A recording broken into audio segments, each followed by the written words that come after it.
अस्सलाम वालेकुम everyone. Welcome to learn with Asif Iqbal. और आज के सेशन में हम पढ़ेंगे इंशाल्लाह ब्रांड नेम सिलेक्शन कैसे करते हैं। ब्रांड के बारे में हम ऑलरेडी पढ़ चुके हैं कि ब्रांड क्या होता है, उसकी खुसूसियत क्या है, उसकी वैल्यू क्या है और वो लॉन्ग टर्म में क्या बेनिफिट देता है।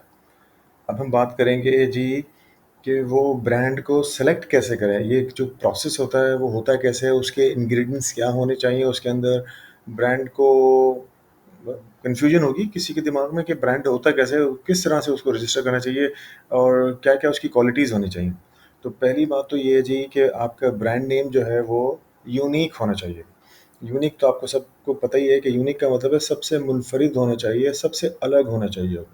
ऐसा ना हो कि वो उसकी रिजेम्बलेंस भी किसी के साथ नहीं होनी चाहिए जी। फिर वो शॉर्ट होना चाहिए। अच्छा, शॉर्ट में मैक्सिमम लिमिट मैंने आपको बताई है वो 11 कैरेक्टर्स तक की होनी चाहिए।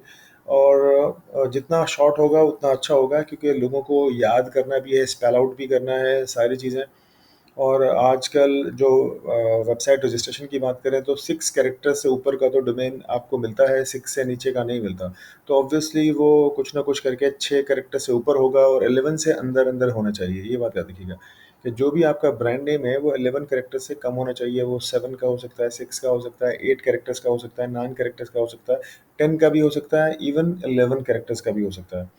उसकी वजह ये है कि वो आपका एक तो जो इंटरनेशनल नंबर्स भी है ना, फ़ोन नंबर्स, वो भी 11 कैरेक्टर्स के होते हैं। अगर आपने उस पे मैपिंग भी करनी है अपनी अपने फ़ोन नंबर की मैपिंग भी अपने ब्रांड पे करनी है, तो वो 11 characters is a very golden number, जिस पे आपको एक आपके ब्रांड नेम का नंबर भी मिल सकता है।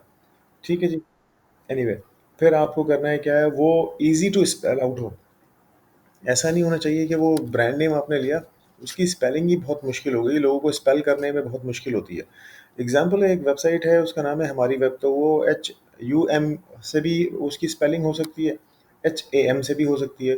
तो वो हमारी वेब की स्पेलिंग, लेकिन उन्होंने उसको अपने लिए कैसे एडवांटेज में कन्वर्ट किया, उन्होंने दोनों नाम रिजर्व कर लिए कि कोई हमारी वेब HU से लिखता है तब भी उनकी वेबसाइट खुलती है, HA से स्पेल आउट करता है तो वो भी खुलती है।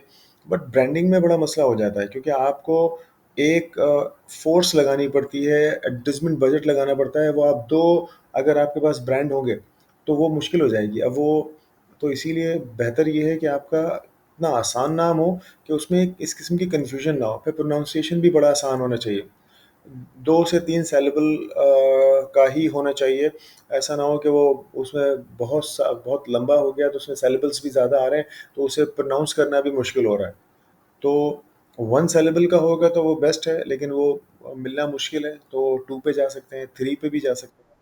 फिर ईज़ी टू रिमेंबर होना चाहिए। ऐसा नहीं हो कि वो इतना टेक्निकल हो कि वो लोगों को याद ही ना रहे। तो उसको याद, वो आपके दिमाग में अटक जाना चाहिए। ऐसा डोमेन नेम हो, ऐसा ब्रांड नेम हो कि जब भी आपने एक मर्तबा किसी को बोलना है, एक मर्तबा किसी को लेके आना है, तो उसकी रिकॉल वैल्यू हो, वो दिमाग में अटकने की सलाहियत हो, उसमें मेमोराइज़ेशन मेमोरेबल हो वो। तो वो जब ईज़ी टू रिमेंबर होगा, मेमोरेबल होगा, तो वो क्या होगा, वो दिमाग में अटकने के चांसेस उसके ज़्यादा होंगे। फिर बहुत इंपॉर्टेंट है जी, लीगली अवेलेबल होना चाहिए। ऐसा नहीं है कि आपने एक ब्रांड नेम ले लिया, पता चला वो लीगली जो है किसी और कंपनी ने उसका ट्रेडमार्क और रजिस्टर करके रखा हुआ है, और बाद में आपको एक लीगल बैटल में पड़ना पड़ जाता है और फिर बड़ा मुश्किल हो जाता है आपके लिए। तो ऐसा नहीं हो। आपने जब ब्रांड नेम की रजिस्ट्रेशन करनी है, सिलेक्शन करनी है, तभी उसको मेक श्योर कर लेना है कि वो लीगली अवेलेबल भी हो। और लीगली अवेलेबल होना एक बहुत इंपॉर्टेंट पॉइंट है। इसके बाद हम देखते हैं कि जी वो डोमेन भी अवेलेबल हो, वेबसाइट भी अवेलेबल होनी चाहिए, उसके सोशल हैंडल्स भी अवेलेबल हो। अभी हम कुछ एग्जांपल्स देखेंगे पाकिस्तानी ब्रांड्स की, कि उन्होंने उनके साथ क्या मिसहैप्स हुए कि वो उनके ब्रांड नेम में और उनमें कंसिस्टेंसी नहीं है। देखें, होता क्या है ना कि अगर आपके पास एक लीगली डोमेन है और लीगली रजिस्टर्ड ब्रांड नेम है, लीगली डोमेन भी आपके पास आ गया, उसका सोशल हैंडल्स भी वही हैं, तो इससे बेहतर कुछ भी नहीं है। क्योंकि अब आपको सिर्फ फोर्स लगानी है, एडवर्टाइजमेंट बजट लगाना है, और वही ब्रांड वो रजिस्टर करवाना है लोगों के दिमाग में। लेकिन जहाँ कन्फ्यूजन होगी, अभी हम बात करते हैं कि वो कन्फ्यूजन किस किस्म की हो सकती है। मिसाल के तौर पर हम पाकिस्तान की सबसे बड़ा ब्रांड ले लेते हैं, PIA।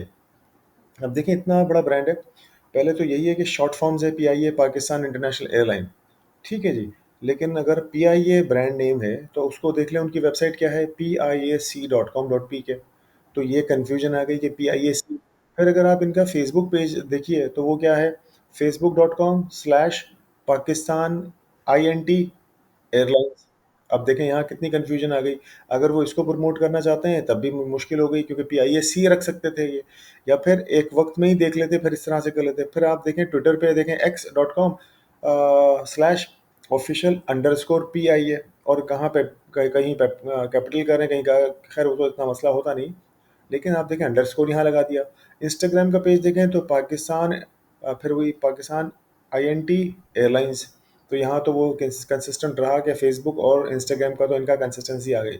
लेकिन अगर आप लिंक्डइन पे देखें तो वहाँ पे क्या है, Pakistan dash international dash airlines, यहाँ पे भी इनकंसिस्टेंट हो गया। अगर हम यूट्यूब की बात करें तो फिर देखें वहाँ पाकिस्तान इंटरनेशनल एयरलाइन कर दिया। तो इस ब्रांड में अगर आप देखो तो कितनी इनकंसिस्टेंसी मिल रही है। वो एक अलग बात है कि बहुत बड़ा ब्रांड है, तो लोग इतना वो ध्यान नहीं देते हैं। और इनकी मेन चीज़ जो होती है वो वेबसाइट से ही आती है, या फिर कहीं ऐड चला रहे हैं, कुछ कर रहे हैं, तो वो वहाँ से एक राउट होके आ जाता है।